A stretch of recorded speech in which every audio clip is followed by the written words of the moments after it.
तो पेटीएम है ना, एक नया पेटीएम ने क्या है कि सरकार के जो नियम है ना, उस नियम को फॉलो नहीं किया। उसके उसके बाद उसके पास बार बार एक एक तो इससे पहले है ना, एक व्यक्ति था, उसने उस पर फ्रॉड का भी मुकदमा किया था पेटीएम पे। तो उसका जवाब भी उन्होंने सही ढंग से नहीं दिया। और सरकार के नियम और रूल रेगुलेशन बने हुए, उस रूल रेगुलेशन पे वो कायम नहीं रह सका। तो जो पेटीएम पेमेंट बैंक है ना, वो 29 फरवरी से बंद हो जाएंगे। मतलब 29 फरवरी के बाद में कोई नया कस्टमर पेटीएम में ऐड होगा ना, तो पेटीएम पेमेंट बैंक में ना कोई पैसे डिपॉजिट रख सकता है, ना पैसे निकाल सकता है। उस वो सुविधा सारी बंद कर दी जाएगी। और जो पुराने कस्टमर है ना, पुराने कस्टमर है उनका चलता रहेगा, उनमें कोई दिक्कत नहीं आएगी। यदि मान लो कोई ग्राहक है जिसने पेटीएम का साउंड बॉक्स ले रखा है, पता है ना आपको, तो पेटीएम का साउंड बॉक्स ले रखा है, तो उसमें ये होता है कि पेटीएम से वो पैसा स्कैन करता है, और पैसा स्कैन करने के बाद किस में आता है, उसके अकाउंट में आता है। तो उसमें ये होगा कि वो जो पैसा स्कैन करेगा ना, वो पैसा अकाउंट में ही आएगा, वो पेटीएम पेमेंट बैंक में सेव नहीं रख पाएगा उसको ना, उसको पैसा कहाँ अकाउंट में ट्रांसफ़र करना होगा। तो ये नया नियम लागू हुआ है। इसके बाद एक कुछ नियम नए भी आए हैं बजट में, जैसे कि सिलेंडर है, कॉमर्शियल सिलेंडर 14 रुपये महंगा हो गया, 14 रुपये ना। पेट्रोल डीजल के दाम अभी कम करने का विचार है। अभी या तो चुनाव से पहले पहले कर देंगे, या फिर इस फरवरी महीने में कर देंगे। और बजट में काफ़ी चीज़ें हैं जो कि महंगी भी हुई है। पिछला बजट था, उसके अंदर तो आपके मोबाइल इलेक्ट्रॉनिक के सामान है वो सस्ते हुए थे ना। इस बार भी वो जो आपका मोबाइल फ़ोन है ना, मोबाइल फ़ोन में जो लेंस के जो कैमरे आते हैं ना, वो कैमरे सस्ते हो गए। इस वजह से आने वाले टाइम में जो मोबाइल फ़ोन है ना, वो भी सस्ते हो जाएंगे। और एक सूर्योदय योजना है, पता है क्या तुम्हें उसके बारे में? सूर्योदय योजना प्रधानमंत्री ने जब ये 26 जनवरी को कहा था कि ऐसी योजना नए बजट से शुरू करेंगे। उसमें ये है कि गवर्नमेंट है ना, इस योजना के तहत है ना, जो भी इसमें अप्लाई करेगा, फॉर्म भरेगा, उसको सब्सिडी दी जाएगी, उसको बिल माफ़ किया जाएगा, उसका 300 यूनिट तक। इसमें ऐसा है कि आपके घर पे, आपके छत पे जितना भी एरिया है ना आपका, उस एरिया में गवर्नमेंट सोलर पैनल लगाएगी, ठीक है ना। उसका जितना भी खर्चा होगा लगभग गवर्नमेंट ही देगी। इसमें ऐसा कुछ है इसमें नियम में। तो उसमें क्या है कि वो सोलर पैनल लगेगा ना आपका, तो आपका जो खर्चा है, वो आपका बिजली बिल आ रहा है, वो तो पूरा ख़त्म हो जाएगा। और यदि बाई चांस आपने ज़्यादा बिजली उससे बनाई और ज़्यादा बिजली आप गवर्नमेंट को दे रहे हो, बिजली कंपनी को, तो बिजली कंपनी उसका पैसा भी आपको पे करेगी, साथ में पेमेंट भी देगी आपको उसको। तो ये भी एक योजना है जो कि, तो इसमें ये योजना सक्सेसफुल रहती है तो बढ़िया रहेगा सबके लिए ना। सोलर प्लेटें लग जाएगी सबके छत पे, और आपका बिजली बिल जीरो हो जाएगा बिल्कुल। और जो एक्स्ट्रा बिजली जो बचेगी, वो आगे वो ट्रांसफ़र कर लेंगे अपने पास में, और उसका जो पेमेंट है वो आपको मिल जाएगा। तो ये चीज़ें थी। इसके अलावा नए बजट में कुछ नया दिया नहीं, कुछ नई योजनाएं लागू की नहीं। जैसे कि आपके महिलाओं के लिए, युवाओं के लिए इस प्रकार की कोई नई योजना, क्योंकि अभी क्या है कि अभी जो सरकार है ना, वो अभी नया जो चुनाव होगा उसके बाद जो सरकार आएगी ना, ये एक सांकेतिक बजट है। पता है सांकेतिक क्या होता है? सांकेतिक का मतलब होता है कि ये बजट अभी प्रॉपर नहीं है। ये 2024 में चुनाव होते हैं, क्योंकि अभी फरवरी लास्ट तक तो वो लग जाएगा, आचार संहिता लग जाएगी ना। उसके बाद में अप्रैल में चुनाव होंगे। तो चुनाव होने के बाद ये सरकार बनती है, तो इस बजट में कुछ नया सुधार करके फिर से बजट पेश करेगी वो 2024 में ना। उस बजट के अंदर नई योजना लागू कर सकती है। अभी यदि योजना इम्प्लीमेंट कर दी, योजना के बारे में बता दिया, तो कल को सरकार नहीं बनती तो उस योजना को इम्प्लीमेंट नहीं किया जा सकता ना, उसको लागू भी नहीं किया जा सकता। इसलिए इस बजट में काफ़ी सारी योजनाएं नहीं दी गई हैं, ठीक है ना। और पेटीएम ऐप पर काफ़ी ज़्यादा कार्रवाई की गई है ना। तो जो पुराने कस्टमर है, वो उनके लिए कोई घाटा नहीं है, उनका चलता रहेगा नहीं। लेकिन नए जो कस्टमर जुड़ना चाहते हैं ना पेटीएम ऐप से, वो नहीं जुड़ पाएंगे। आपका नया जो 29 फरवरी से पेटीएम को पूरा ही बंद कर देंगे। जो नए कस्टमर यदि पेटीएम में ऐड करना चाहते हैं, यदि 29 फरवरी से पहले पहले कर लो आप, करना है तो पेटीएम। यदि बाद में आप यदि उसमें ऐड होते हो, तो वो आपका नहीं चलेगा पेटीएम ना। आपका यूपीआई सपोर्ट करेगा, यूपीआई पेमेंट भी नहीं होगा। तो पुराने कस्टमर है उनका वैसा वैसा चलता रहेगा, नए कस्टमर को लिए कुछ भी लागू नहीं होगा।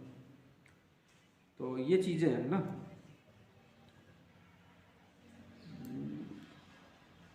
तो उसके हिसाब से अब 29 फरवरी लास्ट डेट दी थी। आपने कोई एफडी करवा रखी है, पेटीएम में एफडी भी होती है। एफडी यदि कोई पैसा जमा करवा रखा है पेटीएम पेमेंट बैंक में तो निकाल सकते हो आप 29 फरवरी तक। बाद में आपको निकाल भी नहीं पाओगे यदि आपका पैसा कोई जमा है पेटीएम पेमेंट बैंक में।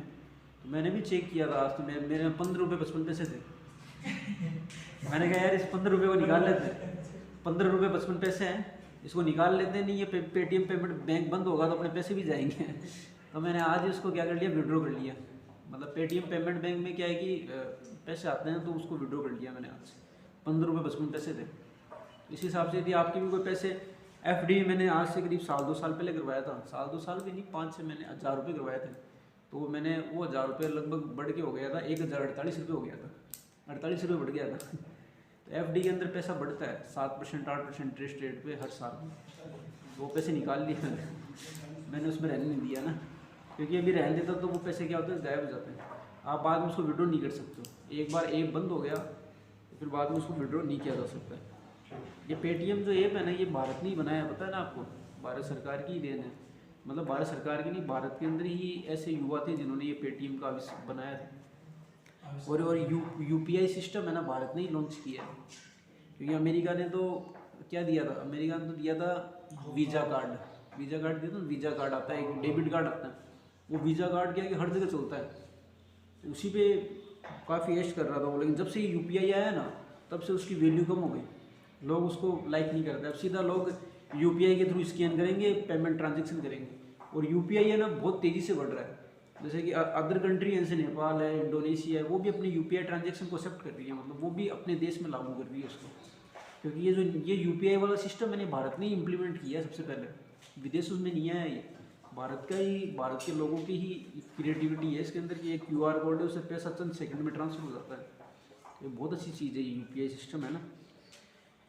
तो यूपीआई का जो नियम है ना, वो काफ़ी अच्छा है। इसमें बस एक ही चीज़ होती है आपकी KYC, know your customer. KYC के जरिए आप पेमेंट कहीं भी ट्रांसफ़र कर सकते हो। एक नियम और किया है कि 5 लाख तक है ना, 5 लाख तक आप NPS NFS national fund transfer ऐसा कुछ है, उसमें आप 5 लाख तक पैसे है ना सीधा ट्रांसफ़र कर सकते हो। उसमें आपको अगले का अकाउंट नंबर भी देने की आवश्यकता नहीं है। आप अगले के नाम और मोबाइल नंबर के जरिए आप 5 लाख रुपए एक बार में ट्रांसफ़र कर सकते हो। ऐसा भी नियम दिया है गवर्नमेंट, उसमें कोई टैक्स नहीं लगेगा आपको 5 लाख यदि किसी ट्रांसफ़र करने एक बार में, वन टाइम में, तो आप एक बार में 5 लाख रुपये ट्रांसफ़र कर सकते हो। तो ये भी एक अच्छा इम्प्लीमेंट है।